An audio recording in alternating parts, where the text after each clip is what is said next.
Welcome to this Sunday evening edition of the Riley King Newscast, right here on the Riley King Network. It's August 14, 2022.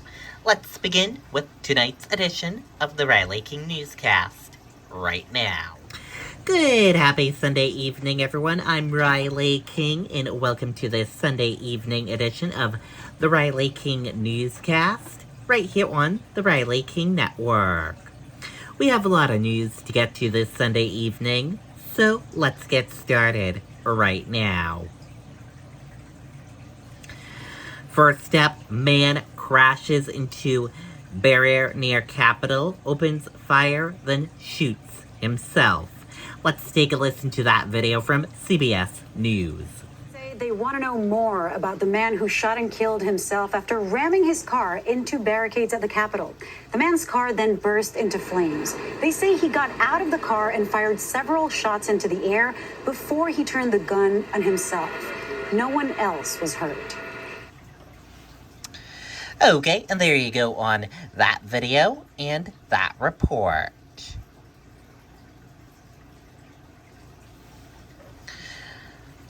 Suspect accused of plowing into crowd, killing mother in two separate incidents. Let's take a listen to that video from ABC News. Honest, it's game time. Let's do this. Oh, it's a no nap halftime. We begin tonight with another tragedy for a Pennsylvania community. A fundraiser for victims of a horrific house fire turns into a scene of carnage. At least one person is dead. More than a dozen are hurt, several of them critically, after a car plowed into a crowd outside of a bar. The victims were helping to raise money for a local family that was devastated by the loss of 10 family members in a house fire that we reported on earlier this month. Police say the suspect then drove to his mother's house and killed her, running her over with his car and then assaulting her with a hammer. Police arrested a 24-year-old man who they say confessed to both incidents. The community is still in mourning. The victims of that deadly fire range in age from 5 to 79. Several of those funerals took place this weekend. ABC's Phil Lipoff leads us off tonight. Tonight, an horrific scene in northeastern Pennsylvania where family and friends had gathered to support the victims of a devastating fire. Mass casualty incident, a vehicle into a crowd. Just after 6 Saturday night, frantic calls to 911, a car plowing through a crowd of about 75 people outside this restaurant. When police arrived, they found 17 people injured, one dead. Be advised, we're going to be around. We're the only ambulance in town. If you can dispatch other units. Police say the car, a blue Honda sedan, is seen on surveillance video accelerating into the restaurant parking lot before speeding off. Just 6 minutes later, another call from a neighboring town. Police say they found 56-year-old Rosa Reyes dead. They say she had been hit by a car and assaulted with a hammer. The medical examiner telling ABC News she is the mother of 24-year-old Adrian Oswaldo Sura Reyes, now under arrest and charged with both attacks, 2 counts of criminal homicide. Residential structure fire, multiple people entrapped. This new tragedy following that deadly fire in the same area, tearing through this single-family home. According to state police, 7 adults and 3 children died in the flames. Harold Baker, one of the first on the scene, a volunteer firefighter and related to 14 people in that burning home. I lost my son, my daughter, my grandson, 2 other grandkids that it's in there, my father-in-law and my brother-in-law. All lost, and my sister-in-law. All lost. Now, additional trauma, as more of his friends and relatives were in that crowd hit by the car, just days after he lost so much in the fire. And police say Sura Reyes confessed to driving into that crowd and killing his mother. Police say when they asked him why he did it, he said he was frustrated, tired of arguing with his mother, especially about money. Lindsay? So tragic, Phil. Thank you. Hi, everyone. Okay, and there you go on that video and that report.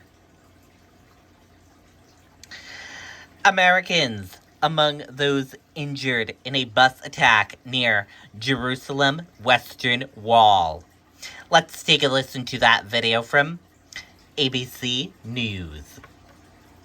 Overseas tonight, 8 people were hurt, at least 5 of them Americans, when shots were fired toward a bus in the old city of Jerusalem. Israeli police say a Palestinian suspect did turn himself in. More now from ABC's Inez de la Quintara.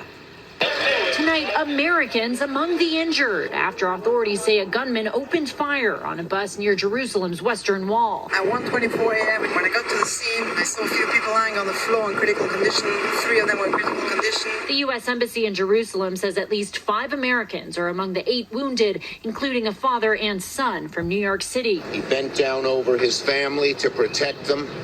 He was shot in the neck, but it looks like his condition is improving. His son was shot in the arm as he protected his son. A pregnant woman shot in the stomach. Doctors performing an emergency delivery. Her baby now in serious but stable condition. Investigators say the Palestinian suspect, armed with a handgun, also fired at a car and pedestrians, later turning himself in. The attack comes just a week after a ceasefire ended some of the worst fighting in the region in a year. Israeli airstrikes killing 49 Palestinians, including 17 children, and the Islamic Jihad militant group firing more than 1,000 rockets at Israel. And the State Department saying U.S. officials are in touch with the families of the American victims. Investigators saying that they believe for now that the suspect acted alone and that he is not affiliated with any of the groups in Gaza that are praising the attack. Lindsay? Inez, thank you. Hi, everyone. George Stephanopoulos. Okay, and there you go on that video and that report. Warning signs that Afghanistan is in economic free fall after the Taliban take over. Let's take a listen to that video from ABC News. One legend was given the gift of immortality. So what does Voodoo Ranger do with the endless time? Take on a life of adventure, full of risk and danger. Give love a chance. Tonight, the White House is blasting a just-released Republican report on the U.S. pullout from Afghanistan. Republicans blame bad decision-making and poor planning for the deaths of 13 Americans in Kabul last year.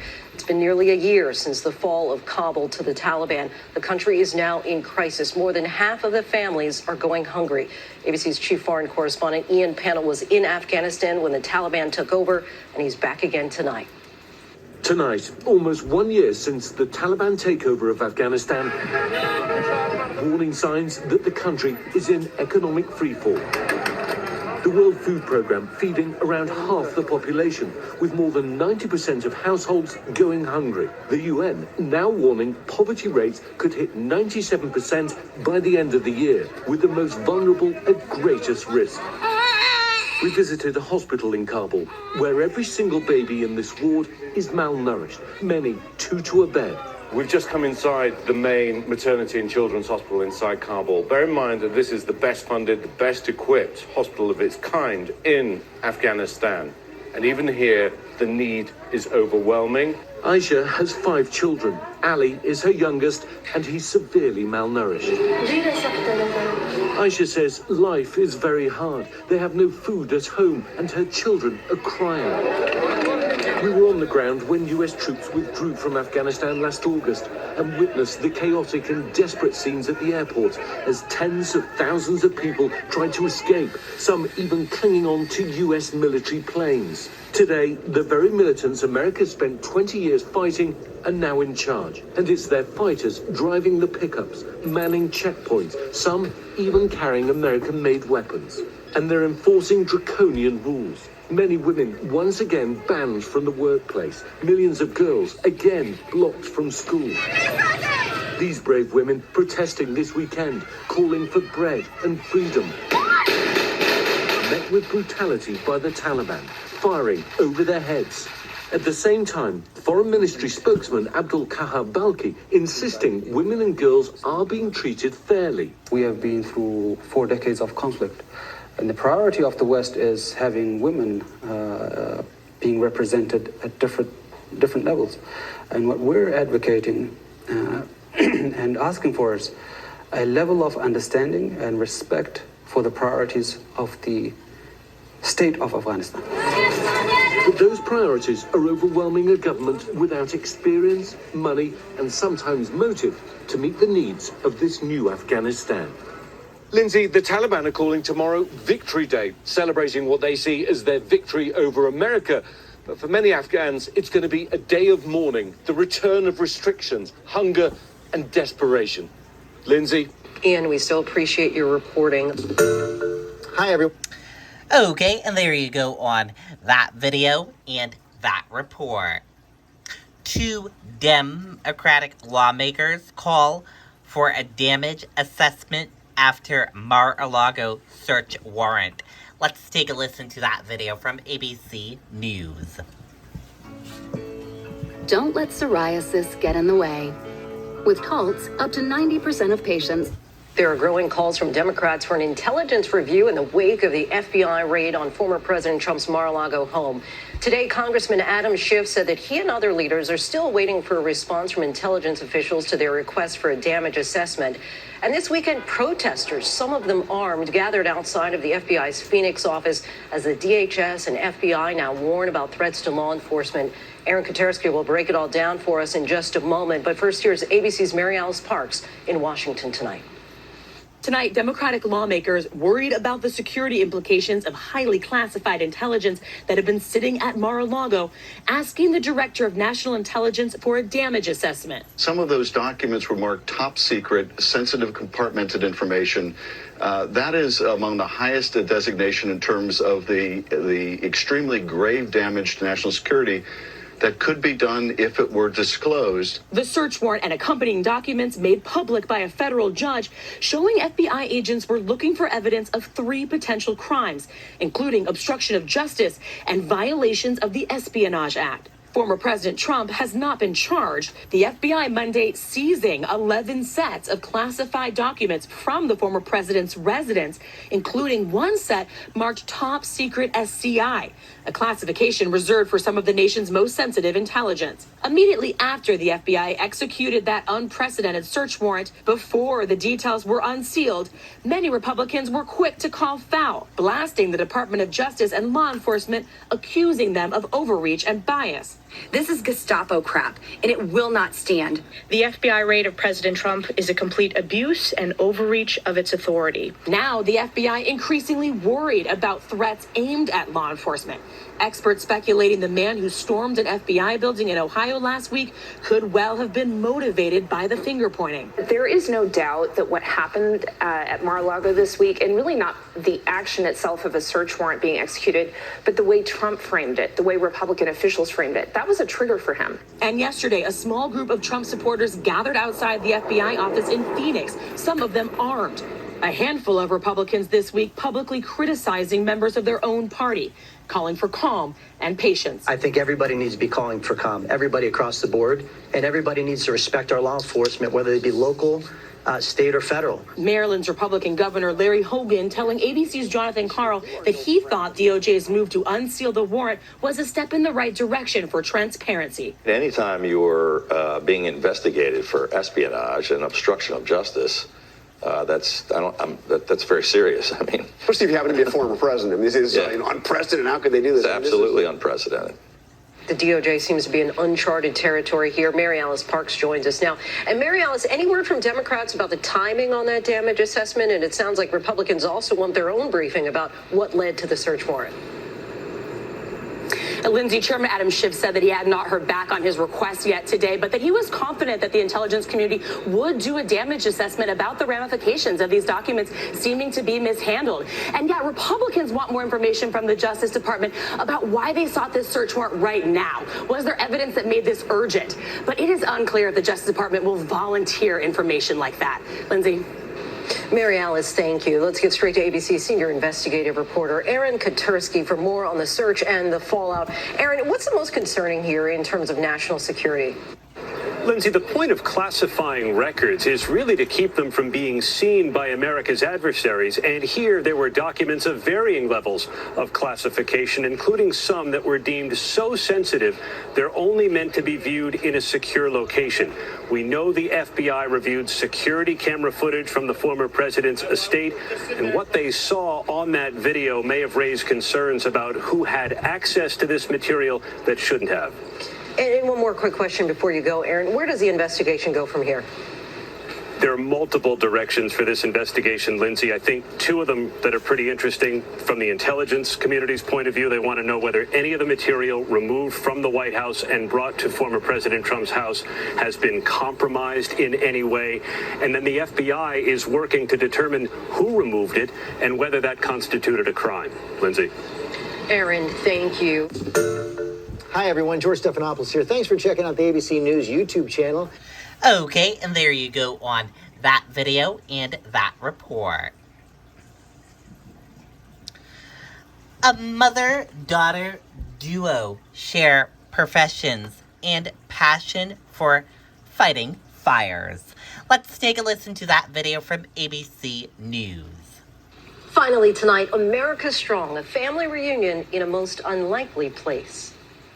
From a little girl, Katie Bennett has wanted to be just like her mom. She's always been my biggest idol. Like, I've always looked up to her and been like, yeah, I want to be like her. Her mother, Captain Bonnie Rogers, became the first female firefighter at the Benton County Fire in Washington in 2010. A single mother with 3 daughters. Katie is the youngest. I didn't want to push her into something that she wasn't truly passionate about. You know, just because it's right for me, I didn't know if it would be right for her, and it absolutely is, because she just glows when she talks about fire and EMS. From dressing up as a firefighter for Halloween to taking pictures in front of the Benton 4 rig on prom night, Katie was also there to help pin her mother when she was promoted to captain. So after high school graduation last year, Katie went straight into firefighting training, now working as a full-fledged firefighter for Washington State. When the Cow Canyon wildfire broke out earlier this month, this mother-daughter duo were called to duty. I get a text from her and she says, I'm headed your way. And then I heard Katie laugh. I was like, oh my God, that's Katie. The two briefly stopping to take this picture to mark the occasion. This mother and daughter don't just share the same profession and passion, they both do it with the hope that in the process, they're helping to blaze a new trail. I want to be a positive impact for little girls everywhere to know that they can be exactly where I'm standing. Like mother, like daughter. Hi, everyone. George Stephanopoulos here. Thanks for... Okay, and thank you for tuning in for this Sunday evening edition of the Riley King Newscast, right here on the Riley King Network. Have a great evening. I'll see you back here tomorrow for another edition of the Riley King Newscast. Good night and goodbye.